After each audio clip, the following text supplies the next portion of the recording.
채무자가 돈을 주기로 한 날이 아직 몇 달이나 남아있지만 채무자의 상황이 안 좋아지고 또 각종 연체와 세금 체납 등이 발생하는 경우가 있습니다.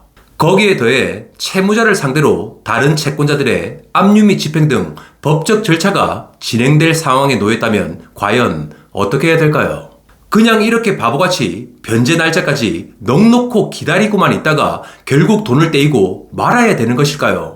자, 여러분의 이런 고민을 지금부터 돈도가 시원하게 해결해 드리겠습니다.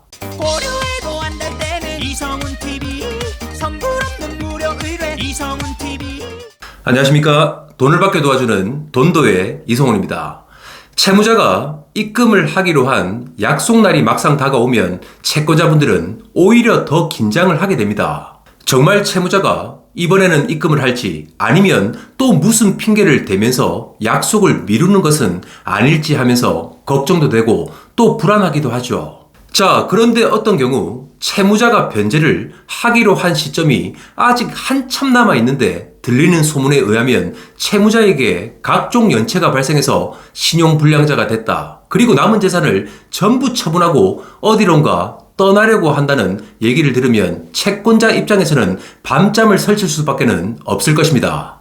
자, 그런데 더욱더 심각한 상황은 그것이 소문이 아닌 채무자의 진짜 현실이라면 정말 난감하죠. 당연히 그런 상황이 되면 너무나도 불안한 마음에 채무자에게 전화를 하게 될 것입니다. 그리고 변제를 하기로 한 날에 정확하게 입금을 해줄 수 있느냐고 물어보겠죠. 하지만 채무자가 지금 알다시피 사정이 너무 힘들어서 약속한 날에 입금을 못할 것 같다고 말하면 정말 어떻게 해야 될까요? 자, 이렇게 되면 변제를 하지 않는 것은 당연하거니와 몇 달 뒤 약속한 날에는 아예 연락조차 안 될 가능성이 높을 것입니다. 돈을 받는 채권 추심은 항상 말씀드렸다시피 파이 한 조각을 나눠 먹는 싸움이죠. 그렇다면 채무자가 어디론가 가버리기 전에 또는 다른 채권자들의 수많은 강제 집행이 들어오기 전에 신속하게 내 돈을 달라고 청구를 하는 것이 첫 번째 과제 아니겠습니까?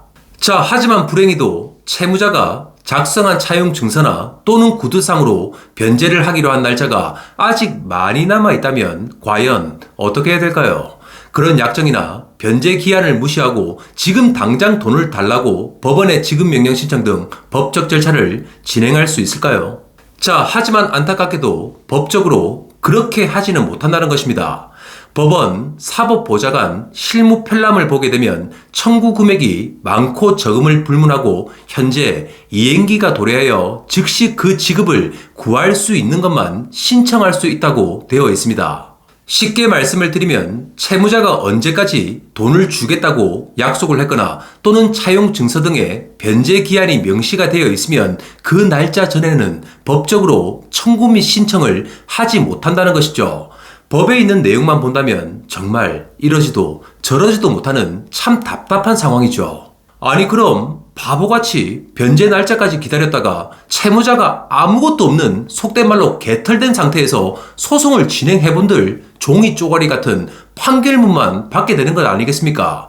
자, 그래서 오늘 채무자의 변제기가 도래하지 않았음에도 지금 당장 신속하게 청구할 수 있는 방법을 간단하게 딱 3가지만 알아보도록 하시죠. 그렇게 하기 위해선 민법 제388조 기한이익 상실이라는 내용을 한번 보도록 하시죠. 우선 이 법률에 관련하여 간략하게 설명을 드리면 이렇습니다. 일반적으로 채권자는 돈을 빌려준 대가로 정해진 기간 동안 이자를 받게 되죠. 그리고 채무자는 그 대가로 빌린 돈을 만기일까지 자유롭게 쓸 수가 있습니다. 자, 이처럼 그 정한 기간 내에 서로 간에 이익을 얻는 것이 기한 이익이죠. 그런데 그 기간 중 채무자의 이자 연체 또는 채무자의 폐업 및 파산, 그리고 다른 채권자들의 법적 절차가 진행되는 상황이 있을 수도 있겠죠. 이런 상황처럼 채무자가 만기일에 빌려간 돈을 상환하지 못할 것으로 보이는 충분한 사유가 발생한다면 기한 이익을 상실하는 것입니다. 만약 기한 이익이 상실되면 채권자는 빌려준 돈에 대해서 만기일 전 채무자에게 조기에 회수할 수 있는 권리가 생기게 됩니다. 자, 그렇다면 우리가 채무자의 기한 이익 상실 사유를 법원에 잘 소명한다면 변제 기일 전이라도 신속하게 청구를 할 수가 있겠죠. 그래서 지금부터 채무자의 기한 이익 상실에 대한 증거를 찾고 또한 법원에 소명할 수 있는 방법 3가지를 간단한 예시를 통해서 알아보겠습니다. 그럼 첫 번째는 채무자들이 보통 돈을 빌려가면서 이자와 원금에 대해 앞으로 어떻게 변제를 하겠다고 약속을 하게 되죠. 그런 약속에 대해서는 일반적으로 차용 증서 등을 작성하여 증거로 남기고 이자 지급일과 원금 변제일을 지정하게 됩니다. 자, 그런데 채무자가 현재 수많은 연체와 체납 등이 발생하고 있는 상황이라면 채권자분에게 지급하기로 한 이자에 대해서도 입금을 하지 않을 가능성이 아주 크겠죠. 그렇다면 이자금 연체로 인한 기한 이익 상실 사유를 들어 즉시 채무자에게 내용 증명 등을 발송하고 그 후 법원에 지급 명령 신청 등이 가능하다는 것입니다. 자, 두 번째는 신분이 있는 관계에서 이자 등이 없이 1년 뒤에 원금만 변제를 하기로 한 경우라고 해보겠습니다. 그런데 돈을 빌려주고 몇 달이 지난 시점에 채무자에게 수많은 채무가 있고 또한 연체가 시작이 되고 있다는 것을 알게 된 것입니다. 하지만 채무자가 변제를 하기로 한 날이 몇 달이나 더 남아 있다면 어떻게 청구를 할 수 있을까요? 위에서 말씀드렸다시피 채무자의 변제 기한이 남아 있는데도 불구하고 무턱대고 법원에 지급 명령 등을 신청하면 분명 보정 명령이 나올 가능성이 클 것입니다. 여기서 법원의 보정 명령이란 잘못된 부분을 고치고 바르게 잡으라는 명령이죠. 자, 지급 명령을 신청하거나 또한 법원의 보정 명령을 처리하기 위해서는 변제기가 도래하여도 채무자가 변제를 하지 않을 것이 분명하다는 것을 증명해야 됩니다. 그렇다면 채무자가 현재 수많은 연체와 체납 등으로 인해서 변제 능력이 상실되었다는 것을 증거로 제출한다면 청구가 가능하겠죠. 우선 법원에 제출할 증거로 활용할 수 있는 것은 변제를 촉구하기 위해서 채무자에게 발송한 내용 증명을 예로 들 수가 있겠죠. 자, 그리고 채무자가 수많은 채무로 인하여 변제를 해주기 힘들다고 했던 전화통화 녹음 또는 문자나 카톡 등의 대화 내용도 충분히 그 증거로 활용할 수가 있습니다. 또한 채무자를 상대로 공공기관 및 금융기관 등에서 발송된 연체 내역에 관련한 문서 등이 있으면 법원에 제출을 해서 기한 이익 상실을 주장할 수가 있겠죠. 위와 같은 방법으로 진행을 한다면 아직 변제 기한이 도래하지 않은 경우라도 미리 청구할 필요가 있다고 법원은 인정해 줄 것입니다. 자, 그렇게 한다면 아직 남은 채무자 재산에 대해서도 신속하게 가압류를 할 수 있고 또한 동시에 지급 명령 신청까지 가능하겠죠. 자, 세 번째는 친구나 주변 지인 등이 급하게 돈을 빌려가면서 변제 기한을 특정하지 않은 경우입니다. 이 세 번째의 경우가 우리 주변에서 가장 흔히 일어나는 상황이겠죠. 솔직히 친한 사이에 돈을 안 빌려줬으면 안 빌려줬지 어떻게 또 만나서 냉정하게 차용 증서를 쓰라고 하겠습니까? 그리고 신분증을 보여달라 또 인감증명서나 초본 등을 발급해서 오라고 하기는 정말 쉽지 않죠. 그렇다 보니 많은 채권자분들이 진짜 나도 급한 돈이니까 빨리 갚으라고 말하면서 대충 빌려주는 경우가 대부분일 것입니다. 자, 그렇게 변제 기한을 지정하지 않았거나 차용 증서 등을 작성하지 않았다면 채권자가 필요할 때 언제든지 채무자에게 그 변제를 요구할 수가 있습니다. 하지만 그렇다고 하더라도 법률이나 판례를 보게 되면 사전 채무자에게 채무금 변제를 언제까지 하라고 하는 내용 증명 정도는 발송을 해줘야 된다는 거죠. 그 내용 증명에는 청구 금액과 변제 기한을 필히 지정하셔야 합니다. 그리고 변제 기한 내에 변제를 하지 않으면 법적 절차를 진행한다고 통보를 하셔야겠죠.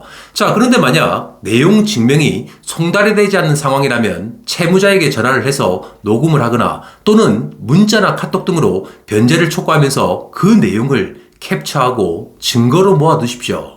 지금까지 말씀드린 내용 증명이나 문자 및 카톡의 대화 내용은 그 자체로 직접적인 법률적 효력은 발생하지 않지만 채무자에게 특정 내용을 보냈다는 증거로서 충분히 활용할 수가 있다는 거죠. 자, 여기서 추가적으로 하나만 더 알려드린다면 변제 기한이 남아있다고 하더라도 채무자가 미리부터 채무의 존재 및 그 범위를 다투는 경우라면 바로 법원에 소를 제기할 수가 있다는 것입니다. 그도 그럴 것이 채무자가 채무에 대해서 인정하지도 않는데 설령 변제기가 된다고 하더라도 당연히 채무 이행을 기대할 수가 없을 테니 말입니다. 사실상 수많은 법률에는 채무자에게 유리한 내용들이 정말 많습니다. 오늘 말씀드린 민법 153조에서도 보면 기한이익은 채무자의 이익을 위한 것으로 추정한다라고 되어 있습니다. 자, 쉽게 말씀드리면 채권자가 채무자의 변제 능력 상실 등을 입증하지 못한다면 채권자의 신청 사건은 가가 또는 기각이 된다는 것이죠. 아무리 채권자가 불안하고 또 불편하다고 해서 마음대로 채무자에게 내 돈을 달라고 할 수가 없다는 것입니다. 일반적으로 많은 채권자분들이 아니 내 돈을 받는데 무슨 이런 복잡한 절차가 필요해, 그냥 지금 당장 연락하고 또 찾아가서 돈을 달라고 하면 되지 하면서 생각을 할 수도 있겠죠. 자, 하지만 지금의 현실과 또 만들어지고 있는 법률들을 보면 채권자분들이 조금이라도 불법적인 행위를 하거나 또 적법한 절차에 따르지 않는다면 그로 인해 형사처벌을 받게 되는 세상입니다. 아시다시피 채무자에게 형사 고소를 당하는 순간 돈을 받는 것은 고사하고 합의를 해달라고 사정을 하고 또 매달려야 되는 상황이 발생하겠죠. 채권회수는 촉각을 다투는 상황이 정말 많이 발생합니다. 채무자가 약속일에 입금을 해준다는 말만 믿고 아무런 조치도 하지 않으면서 하염없이 기다리고만 있으면 절대 안 된다는 것입니다. 만약 그렇게 한다면 나중에 수많은 비용을 쓴다고 하더라도 돈을 한 푼도 받지 못하는 상황이 발생할 수도 있다는 거죠. 자, 그렇기 때문에 채무자의 상태를 실시간으로 파악하고 또 자신의 채권을 잘 분석하여 신속 정확한 절차를 진행할 수 있는 힘을 길러야 여러분의 피 같은 돈을 지킬 수가 있을 것입니다. 그렇다고 너무 힘들고 두렵다고만 생각하지 마시고 힘내시길 바랍니다. 각종 범죄 피해로 고통받고 있는 많은 피해자분들, 그리고 돈을 못 받아서 지금도 힘들어하고 있는 채권자분들과 돈도는 끝까지 함께 하겠습니다. 오늘 방송이 도움이 되셨다면 구독과 좋아요를 부탁드리겠습니다. 이상 돈을 받게 도와주는 돈도의 이성훈이었습니다. 감사합니다.